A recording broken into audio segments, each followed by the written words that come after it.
Good morning students. पिछली class में हमने एक नया चैप्टर शुरू किया था, हीट एंड टेम्परेचर।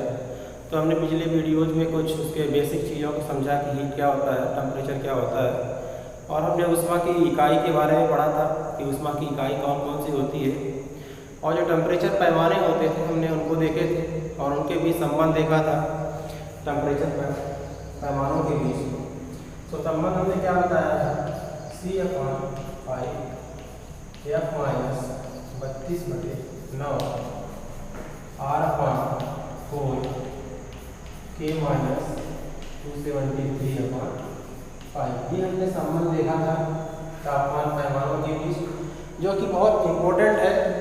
अगर आपको डिग्री से फ़ारेनहाइट में या डिग्री सेल्सियस से केल्विन में बदलना हो तो ये संबंध बराबर में इनको यूज कर सकते हैं। अगर डिग्री सेल्सियस को फ़ारेनहाइट में बदलना हो तो इन दोनों का उपयोग कर सकते हैं। जिनको भी चेंज करना हो आपस में आप उनका उपयोग करके चेंज कर सकते हैं। जैसे एग्जाम्पल के लिए, अगर आपको 50 डिग्री फ़ारेनहाइट को डिग्री सेंटीग्रेड में बदलना हो, ऐसे क्वेश्चन आपके एग्जाम में आते भी हैं कि दिया हुआ है कि डिग्री सेंटीग्रेड इतने डिग्री सेंटीग्रेड है तो उसको फ़ारेनहाइट में बदलिए डिग्री फ़ारेनहाइट में, या और भी कुछ। तो कैसे बदलेंगे, या फ़ारेनहाइट या डिग्री सेंटीग्रेड है तो आप इन दोनों पैमानों को यूज करेंगे। यहाँ क्या हो जाएगा, C/5 F माइनस 32/9। F की जगह क्या है 50, यहाँ 50 माइनस 32/9। इसको आप माइनस करेंगे क्या हो जाएगा 18/9, कितना होगा 9×18। यहाँ क्या है C/5 क्या हो जाएगा 5 × 10 हो जाएगा। C बराबर क्या आ गया, ये 10 डिग्री सेंटीग्रेड आ गया। मतलब अगर आप 50 डिग्री फ़ारेनहाइट को डिग्री सेंटीग्रेड में बदलेंगे तो 10 डिग्री सेंटीग्रेड आएगा। इस तरह से क्वेश्चन आते हैं। जैसे अगर 0 डिग्री सेंटीग्रेड को आपको बदलना हो केल्विन में तो क्या करेंगे, डिग्री सेंटीग्रेड और केल्विन वाला पैमाना हम यहाँ पे यूज करेंगे। तो क्या हो जाएगा C/5 K माइनस 273/5। नीचे बराबर है और ये 5 और 5 कट जाएगा। C की जगह हमें 0 रखना है, K माइनस 273। के बराबर क्या आ जाएगा 273। तो 0 डिग्री सेंटीग्रेड में केल्विन तापमान बराबर, केल्विन में क्या होगा वो तापमान 273 केल्विन, यानी 0 डिग्री सेंटीग्रेड के बराबर 273 केल्विन हो। तो इस तरह से चेंज करने के लिए आप एग्जाम में सवाल पूछे जाते हैं। देखते हैं इसके आगे की चीज़ें।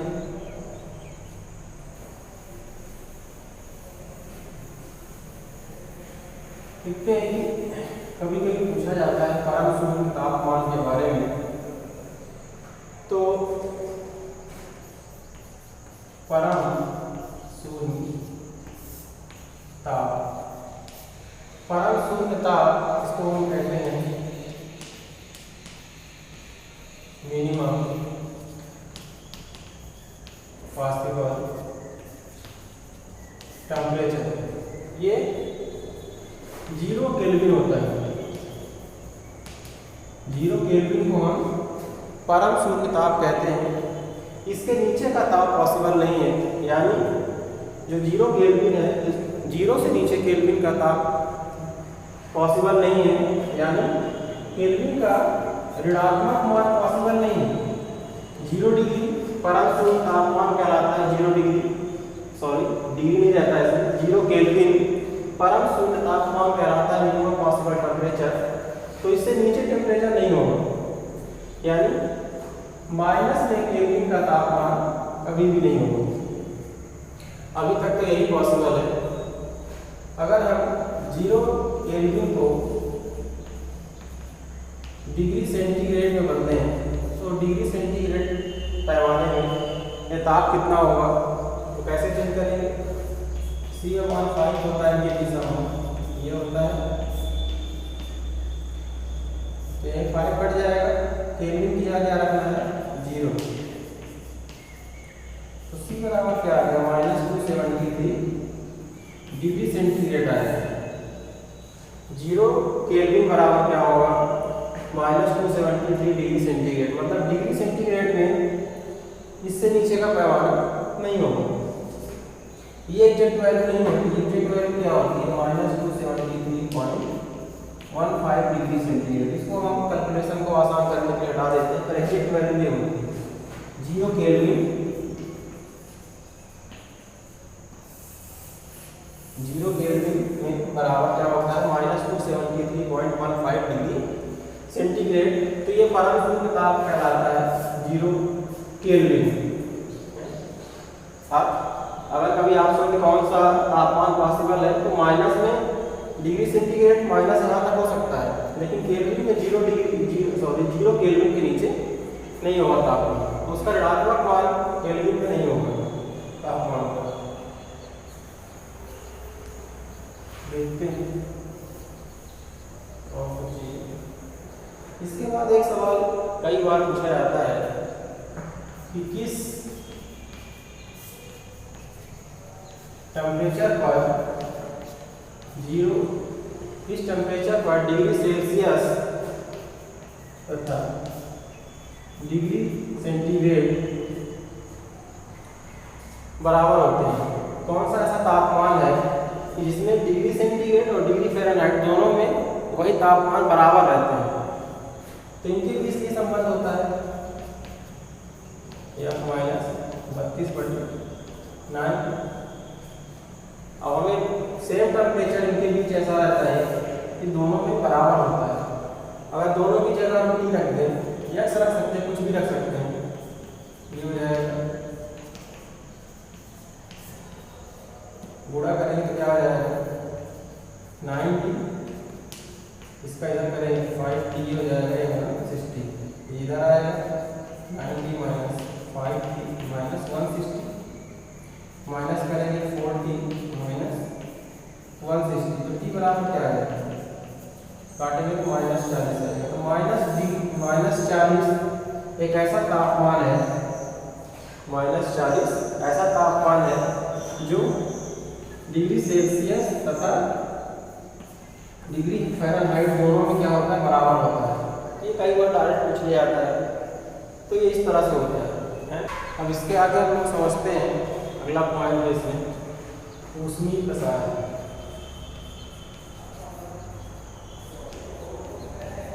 ऊष्मीय प्रसार या इसको तापीय प्रसार भी कहते हैं। इसको इंग्लिश में थर्मल एक्सपांशन या हीट एक्सपांशन भी कहते हैं। तो समझते हैं होता क्या है। जब हम किसी वस्तु को गर्म करते हैं तो उसमें फैलाव होता है, और जब उसको ठंडा करते हैं तो वस्तु अपनी पूर्वावस्था में आ जाती है या सिकुड़ती है। तो अगर इसको हम साधारण भाषा में समझें ऊष्मीय प्रसार को, तो जब हम किसी वस्तु को गर्म करते हैं तो उसमें क्या होता है, वो वस्तु फैलती है।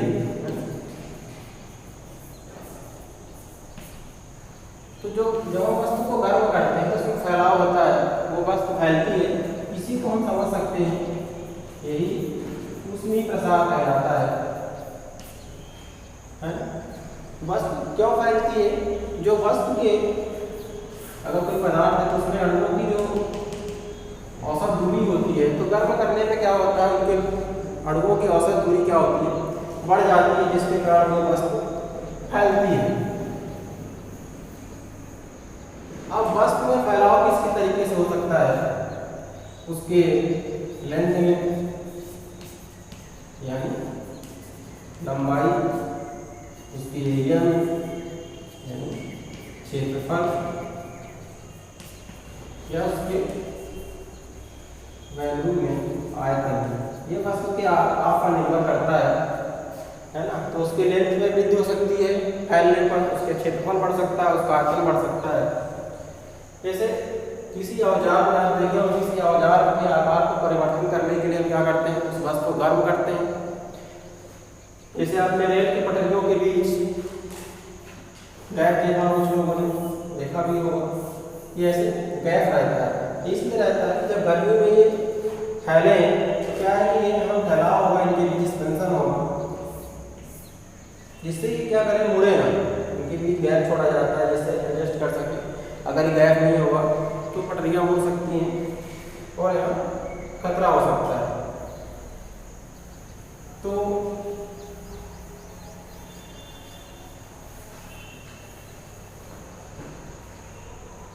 जब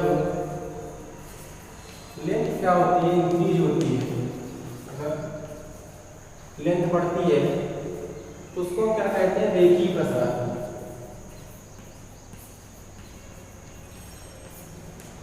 रेखीय प्रसार जब एरिया में वृद्धि होती है, एरिया इंक्रीज होती है तो क्या कहलाता है, क्षेत्रीय प्रसार। और अगर इसका वैल्यू यानी आयतन बढ़ता है तो क्या कहलाएगा,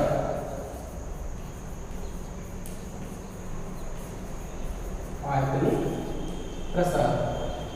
अब यहाँ से चीजें कैसे पूछी जाती हैं आपके एग्जाम में, रेखीय प्रसार, यहाँ से रेखीय प्रसार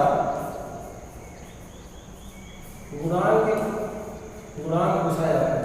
इससे आपके एग्जाम में सवाल भी आते हैं, रेखीय प्रसार गुणांक अल्फा से डिनोट करते हैं, इसके बराबर क्या होता है,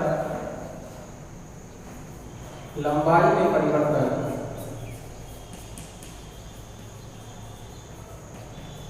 लंबाई में परिवर्तन करते प्रारंभिक लंबाई इंटू डेल्टा टी। क्षेत्रीय प्रसार गुणांक इसी तरह से, क्षेत्रीय प्रसार गुणांक इसको हम बीटा से डिनोट करते हैं। ये क्या हो जाएगा, क्षेत्रफल में परिवर्तन बटे प्रारंभिक क्षेत्रफल गुणे डेल्टा टी। इस तरह क्या हो जाएगा, आयतनिक प्रसार गुणांक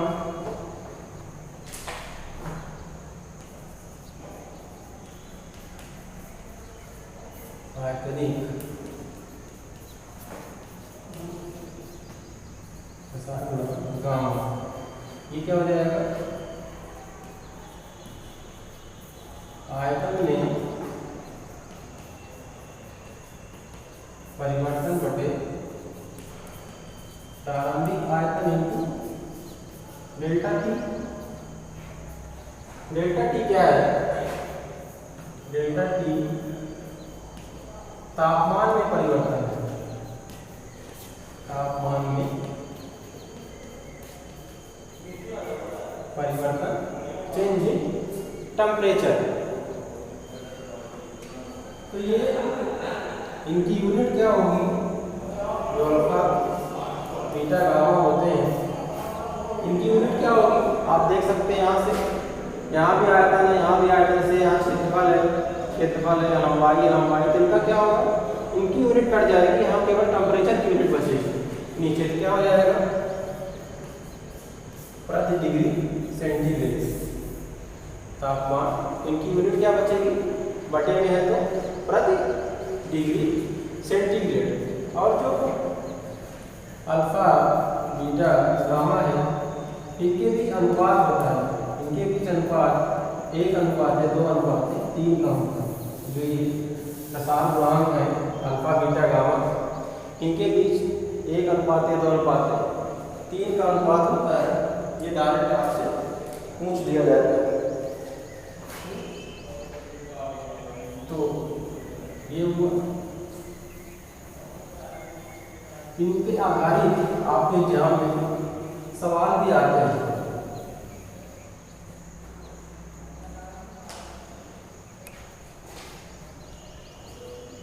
जो अल्फा बीटा गामा है तीनों प्रसार गुणांक है, उसमें रेखीय प्रसार गुणांक आपके एग्जाम के हिसाब से ज़्यादा इम्पोर्टेंट है ना। तो इसमें सवाल कैसे आता है, जैसे 15 डिग्री सेंटीग्रेड ताप पर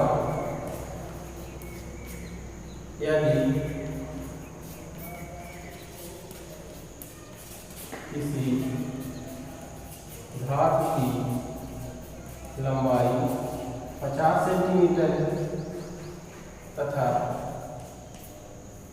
90 डिग्री सेंटीग्रेड पर लंबाई 50.15 सेंटीमीटर। हमें क्या निकालना है? रेखीय प्रसार गुणांक यानी अल्फा। तो क्या हो जाता है हमारा लंबाई में परिवर्तन, इसको आप डेल यानी लिख सकते हैं, जैसे डेल्टा टी सिखा दी। प्रारंभिक लंबाई इंटू डेल्टा टी यानी चेंजिंग टेम्परेचर। तो लंबाई में परिवर्तन कितना है? पहले लंबाई 50 थी, 50 सेंटीमीटर, अब कितनी होगी? 50.15 .15। प्रारंभिक लंबाई कितनी है? 50। और टेम्परेचर कितना चेंज हुआ? पहले 15 था, 90 हो गया, कितना से 75। इसको आप हल कर लेंगे तो आपको आंसर मिलेगा 10 पावर माइनस प्रति डिग्री सेंटीग्रेड। आज के लिए इतना ही, धन्यवाद।